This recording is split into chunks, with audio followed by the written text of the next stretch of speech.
The Happiness Hypothesis. This book addresses the most important and unanswered question for everyone: how to be happy. The author of this book is Jonathan Haidt, who is recognized as a psychologist who should not be overlooked in the 21st century. The Happiness Hypothesis is a personal psychology book that has received strong support for 10 consecutive years since 2006. It focuses on the theme of happiness, a hot topic in every era. As for the question of how to achieve happiness, there is still no single clear answer to this day, but the author will provide you with this answer. This question has been asked since ancient times. So, what do people in modern times think? This is what we will discuss, and we will study 3 important points. Why are we not happy? What strategies can help us achieve happiness? How can we find our innate talents and abilities? Let's start with the first point. Why are we not happy? In a story by the ancient Roman author Ovid, a female character struggles to find a way out, torn between choosing her love and her sentimental duties to her father. She says, "I am pulled in 2 directions by a strange force, desire and conscience. I know which path is right, but in the end, I still choose the wrong path." The experience of the female character in this story is something everyone has encountered, just in different contexts. Sometimes it feels like a force is pulling us to do something. For example, the choice between studying and playing games. These 2 things make it difficult for us to choose. Even though we know that playing games wastes time that we should be using to study for an upcoming exam, we are very clear in our minds which is the right thing to do. Our brain also directs us to choose the right path, but we still stubbornly reach for our phones to open a game app or scroll through Facebook, wasting our time. Why do these strange things happen? In the language of psychology, how do they explain this? We used to think that we could control ourselves. Our actions depend on the decisions made by our brains.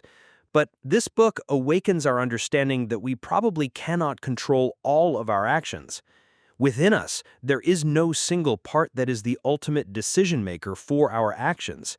It is not the brain, nor is it the heart. So what is it? On the contrary, the human mind is divided into 2 separate parts, each making its own decisions. And sometimes the decisions made by each part are in complete opposition to each other. Among these parts, some are unique systems of consciousness, including emotions, internal reaction systems, and foresight, which are complex systems that we cannot fully explain. The author compares one system to an elephant and another part to the person riding the elephant. The person riding the elephant can make rational considerations, but they still cannot control all of the elephant's actions, just as a rider cannot control every movement of the elephant. As in the story of Ovid mentioned earlier, the female character says in her mind, "The rider on top of the elephant has clearly told me which path is right, but the elephant in my heart pulls me to choose the wrong path." Therefore, if we compare this to our actions, they are mostly inclined towards the elephant's desires. This means that most decisions are based on complex emotions rather than logical, reasoned analysis. Of course, this does not mean that the rider on the elephant is completely useless. It just means that the rider is not the one who dictates the elephant's direction, but rather acts as a consultant. When the elephant and the rider have the same destination, or when the elephant has no particular desire or craving, the rider's guidance is effective. But when the elephant already has a destination and is inclined towards a certain direction, the rider finds it difficult to control its actions. There are many examples of this. You decide to lose weight and are determined to exercise and diet, but before you know it, you decide not to exercise because of a little rain, and instead you sit and watch TV while eating fried chicken. Why is it that when you attend a seminar, you feel so energized and come out determined to work hard to improve your life, but a few months later, you find yourself in the same place, not having started anything and everything has fallen apart. If you rely solely on willpower, the rider on the elephant cannot control the elephant's actions. When we understand this special characteristic, we will certainly have some clues to answer the question we asked at the beginning. Why are we not happy? This is also because the elephant in our hearts is not very happy to begin with. It sounds sad, but the elephant in our hearts often expresses negative emotions. For example, if you find $100, you'll be happy. But if you lose that same $100 that you found, you will definitely feel unhappy. Even though the money was not yours to begin with, you will feel dissatisfied and not at all happy. The elephant in our hearts is often unhappy. If something unpleasant happens, it will be remembered for a long time. But if something good happens, it is quickly forgotten. Just as the philosopher Benjamin Franklin, whom you often see on the $100 bill, said, "When we are sick, we realize how important it is to take care of our health, trying to take medicine and rest. But when we are healthy, we never value our health." It sounds like the elephant in our hearts is a very difficult animal to please. But this is the true nature of human beings. No one is better or worse than anyone else. But if we talk about human nature, this makes perfect sense. For example, if you were to design the psychology of a fish, how would you design it? You can determine its reactions to food and danger. When a fish finds food, it is happy, but it does not need to be overly happy, because if it does not get to eat this time, there will be food next time. It knows that it will not die in the ocean.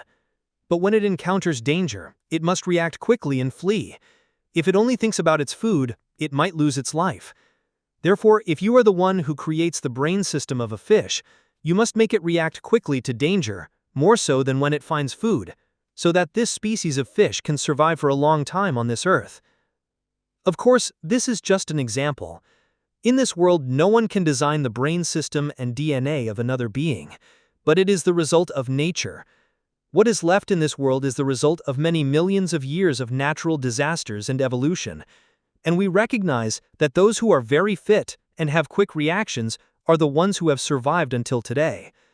But what is bad, we also have to accept. The elephant in the human heart always creates unpleasant things, such as worry, fear, and disappointment, which are all weaknesses that everyone has. But I want to draw your attention back. Does this mean that our lives must always be lived under the influence of the elephant in our hearts? The answer is not necessarily. As a line in the play Hamlet by William Shakespeare says, "There is nothing either good or bad, but thinking makes it so." When you realize that something makes you unhappy, it is not because of that thing itself, but because of the elephant in your heart. But in the human brain, besides the elephant, there is another part that is compared to the person riding the elephant. Even though his role is only that of a consultant, if he has the technique to lead the elephant's path, then we may have hope of reaching happiness in life. So what should the rider on the elephant do? This is the second point that we will discuss about the methods for finding true happiness. If you are an employee in an institution who receives a salary of only $10,000 a month, and good fortune falls from the sky and you win a lottery prize of $1 million, you start by buying a new house, a luxury car, and you quit the job you don't like. The quality of your life has increased many times compared to before. A few months later, let me ask you, how much happier are you than before? 10 times or 100 times? In fact, your level of happiness is not much different from your life before. You might deny this reason, but it is true. When you experience it, you will know. But the example above is just for fun. No one is that lucky. There's a Hollywood movie where the main character spends almost his entire life trying to make money, but when he becomes rich, he says, "I am so poor that I have nothing left but money." This is not a joke. If you think about it carefully, you will understand its meaning. It sounds boastful, but behind the sentence, it reveals a reason. The happiness provided by external things is not guaranteed to make you happy. Money and power cannot buy happiness. This point is also expressed in Christianity and Buddhism. There is a story about a great king who wanted to make himself happy. Even when he died, he wanted to be happy. He gathered a lot of gold, diamonds, and precious things and placed them beside his royal body. He built a huge, magnificent palace and a vast, sprawling garden with dancers to entertain him at all times. Whatever the king wanted in this world, he could have it all. The question is, was the king happy? The king said, "I never thought that after going through all these things, I still don't understand happiness." This means that these things could not bring happiness to the king. So what about us, ordinary people? Why is it like this? We work hard every day for wealth and prosperity so that we can be happy and fulfilled. Or when you have all these things, you tell me that you are still not happy? This is related to the cooperation between the elephant in the heart and the rider on the elephant. The elephant in the heart has a principle.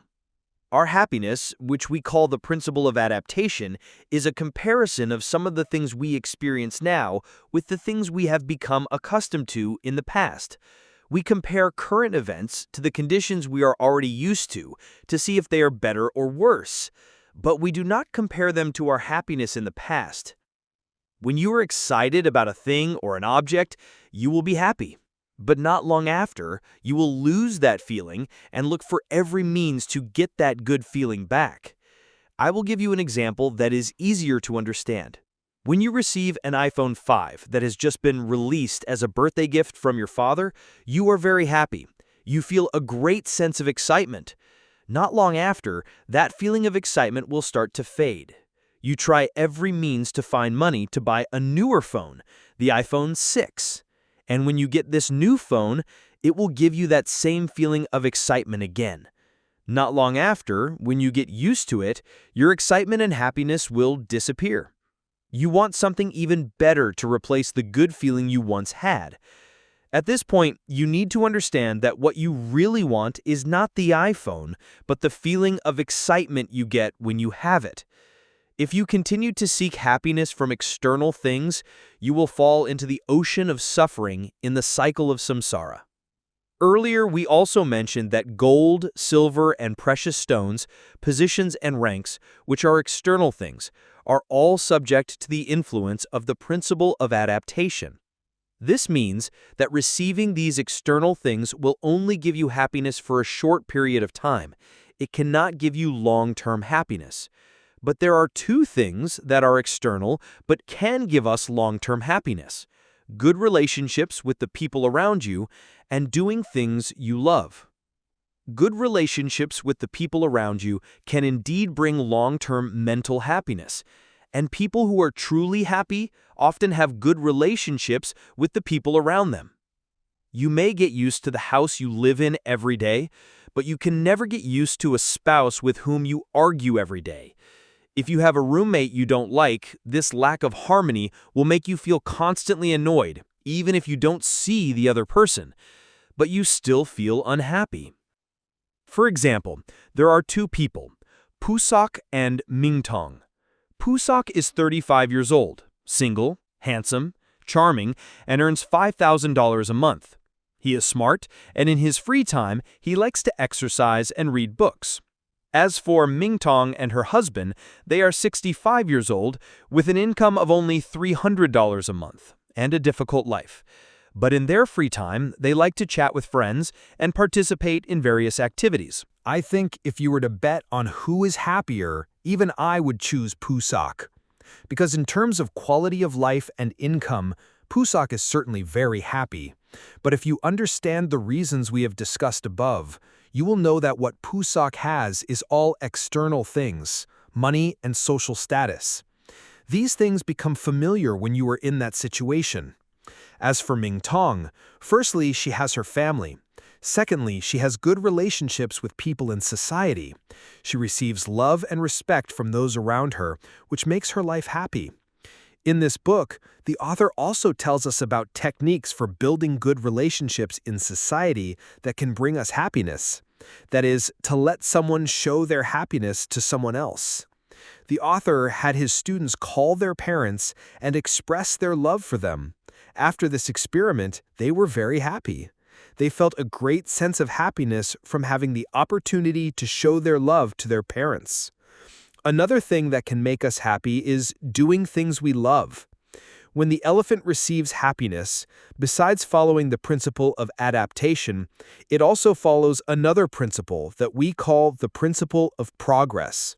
The principle of progress means that when we are doing work that we love, you will be happier than when you achieve the goal you set. Every time the elephant does something right, the person will feel happy because the brain releases the chemical dopamine, which is a chemical that provides a feeling of pleasure. But this feeling of pleasure only occurs when we do something right for a few seconds at the beginning. This feeling of pleasure cannot last for a long time. Therefore, when we continue to do things that we love from one day to the next, you will feel happy all the time. Even if it is not for long, it will continue to happen again and again. On the contrary, when you achieve the goal you set, you have reached the end. You will feel that you have walked a long and winding road, and finally, it is over. It is like a weight has been lifted from your shoulders. You do not feel a sense of accomplishment. You are happy while you are doing it, but when you succeed, you are not so happy anymore. Then you will ask yourself, I have fought so hard. Why is the final result not what I expected? Why do I feel so poor with only money left? At this point, William Shakespeare had already said this since the beginning of the 16th century. He said that when you succeed, everything is over. It is only when you are striving on the path to success that you are happy. Therefore, if we want to be happy, let's not work for money or a position, which are external things. Instead, we should do work that we truly love because it creates the happiness that we have within ourselves, which will make you feel that you have a certain motivation that drives you to do it, and you will feel happy while you are doing that work. In a book titled Drive, which talks about the surprising truth about what motivates us in our work, and which I will summarize for you later, this book states that we used to think that monkeys only act for food. But according to research, it turns out that monkeys also make decisions about their actions. It is not just because they see delicious food, it is because they are curious, so they decide to try to do something. For example, a monkey might go and investigate a light switch and learn how to use it, even though the light switch is not its food and there is no one motivating it to do so. It acts on its own because of curiosity. Humans are the same. We are all a species with the highest level of understanding living on this earth. We have innate talents and the ability to do many wonderful things. We must try to do many things to find what we truly enjoy doing, and put our heart and soul into doing it to the best of our ability. The fact that we move closer to our goal little by little makes us happy, because at that time we easily enter a state that we call being in the flow with our work. There is another book that talks about being in the flow, and this book is titled Flow. Haidt will summarize it for you later. When we are in the flow with any work, we forget to eat, drink, and forget about time. We will try to do it to get the best result. We will feel that we have achieved success and have the greatest sense of pride when we have done it successfully. This is the answer that the author gives us. To achieve happiness and well-being in life, do not try to chase after external things, but good relationships with others and putting your heart into doing things you love are also ways that can help us achieve long-term happiness and well-being. Speaking of happiness, we have reached a point where there is nothing more to say, but the author has given us one more point. Besides making ourselves happy, what should we do to be even happier? This is the third point that we will discuss. True happiness makes our lives full of meaning, but happiness also has different levels. One kind of happiness is in the human heart, which is a pure heart, a benevolent heart. It is a force that makes people happy. When they see good deeds in movies or in society, when we see good people doing good deeds for someone or see someone doing good for others, we will feel happy as well. For example, when we see a soldier sacrifice his life to save a child from war, when we see a man jump into the water to save a dog that is drowning, These are all scenes and sights that we watch and feel happy. And the highest form of happiness comes from nature. What should we do to achieve that highest form of happiness? If you have ever been to the North Pole, you will be familiar with the aurora, which is a special light in the North Pole that is very beautiful. In this world, there are many wonderful and interesting natural places that you should explore and visit in person. Visiting these special places will make you feel refreshed and have the highest level of happiness. Therefore, you should try to travel to a place you have never been to before once a year to find happiness for yourself. Besides receiving the highest level of happiness that you can find from nature, another point that is a source of the highest happiness is that you must enter a certain field and do something that is valuable to you. For example, in the film industry, there are many actors who are professional actors. Acting is their livelihood. To put it simply, they act for money. But some Hollywood actors, such as Angelina Jolie, Tom Cruise, and Denzel Washington, are all actors who not only think about their personal interests, but through this field, they have had a lot of positive influence on their country and the world. When they do something that is beyond their personal interests and is for the common good, at that time, they will receive immeasurable happiness in their hearts. I believe that if you can do this, you will feel happy as well. The main points in the book, The Elephant and the Rider, are summarized here. I would like to summarize the main points in this book again. First, it talks about why we are not happy. The answer is that in our hearts, there are many parts that are not in harmony. Each part makes its own decisions without a single ultimate decision maker for our actions. The most influential part is the part we call the elephant in the heart, which is generally inclined towards unpleasant things, such as disappointment, jealousy, sadness, and worry. Second, how can we be happy? Happiness cannot be created by external things like money, possessions, or status, because you will start to get used to these things when you have them in your hands. Long-term happiness can be found through good relationships with others and doing things you love, which can also give us long-term happiness and well-being. Third, if you want the highest level of happiness, you must go to a unique, natural place and contemplate its wonders. You will realize that compared to the vast nature and universe, we are not even a speck of dust on this earth. You will forget all your worries and be completely happy. Another way is to do something where you receive a common benefit that is greater than your personal benefit, such as any activity that shows patriotism or helps others in any disaster, where you will receive double the happiness.